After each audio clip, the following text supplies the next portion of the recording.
Bonjour, bon après-midi. Avant de commencer, on va essayer donc de faire très rapide. Je voudrais simplement revenir sur ce qui a été décidé, mais j'ai une petite présentation, donc je ne sais pas si je peux la passer. Il a été rappelé par de nombreux orateurs cet après-midi l'importance de la coopération. Et je crois que cette question de coopération, elle est entendue au niveau horizontal entre divers ministères internationaux. Elle peut être aussi existante entre divers secteurs, comme les opérateurs d'eau, comme les chercheurs, mais elle a aussi intérêt à essayer de se développer entre l'intersectoriel.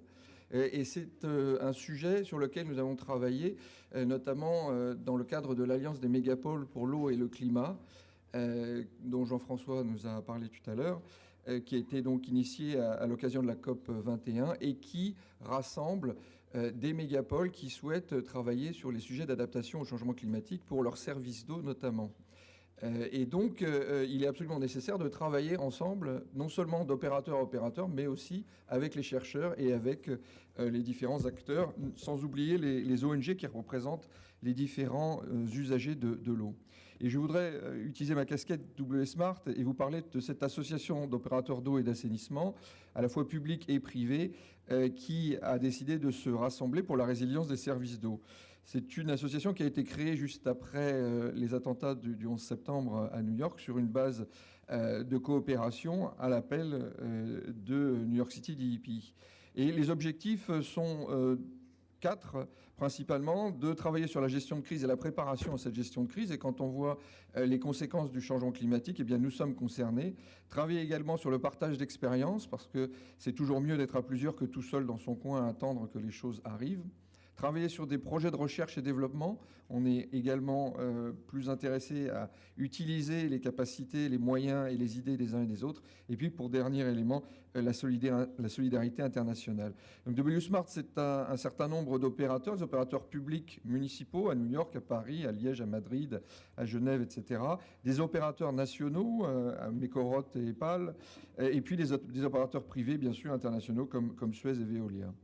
Alors, des eaux douces partagées, ces chiffres ont déjà été donnés tout à l'heure, donc je ne vais pas m'appesantir dessus. Sachez que tout se retrouve dans ce World Water Development Report de 2017 qui fait chaque année le point sur les ressources en eau.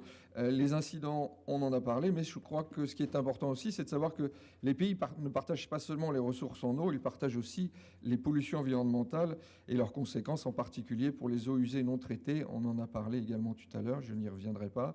Les pays arabes constituent la partie la plus aride du monde. Le changement climatique va avoir principalement 3 conséquences en termes d'inondations plus fréquentes, de sécheresse plus fréquente et de pollution plus fréquente et plus grave.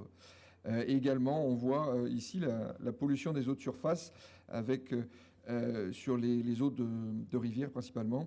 Et on voit un code de couleur donnant la sévérité de ces pollutions. Plus de 85% des eaux usées rejetées dans le milieu naturel sans aucun traitement, avec bien évidemment des différences en fonction des régions et des catégories économiques, avec l'objectif en gris dans les SDGs et puis la réalité en jaune sur ce graphique. Il y a quand même des raisons d'être optimiste parce qu'il y a des choses qui bougent effectivement. Ça a été signalé dans la région arabe, 23% des eaux usées sont traitées de manière pour être réutilisées pour l'irrigation et la recharge des eaux souterraines. Et de ce côté-là, il y a une adaptation de législation de façon à pouvoir continuer plus loin et adapter nos solutions à la réalité du terrain. Et ceci étant dit, je vais passer la parole à Ilan pour la deuxième partie. Merci. 3 minutes, please.